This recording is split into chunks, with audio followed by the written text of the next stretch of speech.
સ્વાગત છે મિત્રો તમારું અમારી યુટ્યુબ ચેનલ પર। મિત્રો હાલમાં સુરત મહાનગરપાલિકા દ્વારા ફાયર વિભાગમાં અલગ અલગ જગ્યાઓની ભરતી માટેની જાહેરાત કરવામાં આવેલ છે, જેમાં મિત્રો જણાવવામાં આવેલ છે કે સુરત મહાનગરપાલિકાની નીચે જણાવેલ કેડરોની હાલમાં ખાલી જગ્યાઓ સીધી ભરતીથી ભરવા માટે પ્રતીક્ષા યાદી બનાવવાના હેતુસર નિયત લાયકાત ધરાવતા ઉમેદવારો પાસેથી ઓનલાઈન અરજીઓ મંગાવવામાં આવેલ છે। હવે મિત્રો ક્રમ નંબર 1 ઉપર જોઈએ તો કોડ નંબર 92 જગ્યાનું નામ છે એડી ચીફ ફાયર ઓફિસર, કુલ 1 જગ્યા।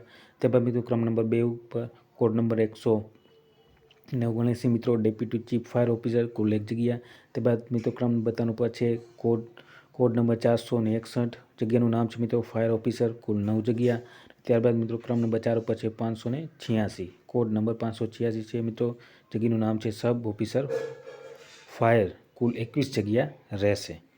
તો આ પ્રમાણે મિત્રો જગ્યાઓ માટે ઓનલાઈન અરજીઓ મંગાવવામાં આવેલ છે। ને વધુ વિગતવાર જોઈએ તો મિત્રો ઉપરોક્ત ક્રમ નંબર 4 એટલે કે સબ ફાયર ઓફિસરની જે જગ્યા છે તે કુલ જગ્યાઓ પૈકી 1 જગ્યા દિવ્યાંગ ઉમેદવાર માટે અનામત રહેશે। અને મિત્રો ઉપરોક્ત જગ્યા માટે અરજદાર સુરત મહાનગરપાલિકાની ઓફિશિયલ વેબસાઇટ www.suratmunicipal.gov.in ની વેબસાઇટ ઉપર તારીખ 3/12/2024 મિત્રો 17/12/2024 દરમિયાન ઓનલાઈન અરજી કરી શકશે। તો મિત્રો 3/12 થી 17/12/2024 દરમિયાન ઉમેદવાર ઓનલાઈન અરજી કરી શકશે। અને મિત્રો સુરત મહાનગરપાલિકાની ઉપરોક્ત વેબસાઇટ પર મૂકવામાં વિગતવાર જાહેરાત જોઈ લેવાની રહેશે। એટલે મિત્રો શૈક્ષણિક લાયકાતને વધુ વિગતવાર તમે આ ઓફિશિયલ વેબસાઇટ ઉપર જઈને માહિતી મેળવી શકશો।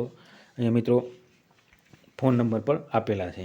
અને મિત્રો ઉપરોક્ત ક્રમ નંબર 1 માટે નવી ઉપસ્થિત થયેલ જગ્યાની તથા લાયકાત ભરતીના નિયમો તથા ક્રમ નંબર 2 માટે લાયકાત ભરતી નિયમો ગુજરાત સરકારશ્રીના મંજૂરીને આધીન ઉપરોક્ત જાહેરાત આપવામાં આવેલ છે, જે દર્શાવેલ જગ્યાની સંખ્યામાં વધઘટ થવા શક્યતા રહેશે। મિત્રો આ પ્રમાણે સુરત મહાનગરપાલિકા દ્વારા 30/11/2024ના રોજ ફાયર વિભાગમાં અલગ અલગ જગ્યાઓની ભરતી માટેની જાહેરાત કરવામાં આવેલ છે। તો મિત્રો વિડીયો ગમ્યો હોય તો લાઇક, શેર અને સબસ્ક્રાઈબ કરવાનું ભૂલતા નહીં। જય હિન્દ।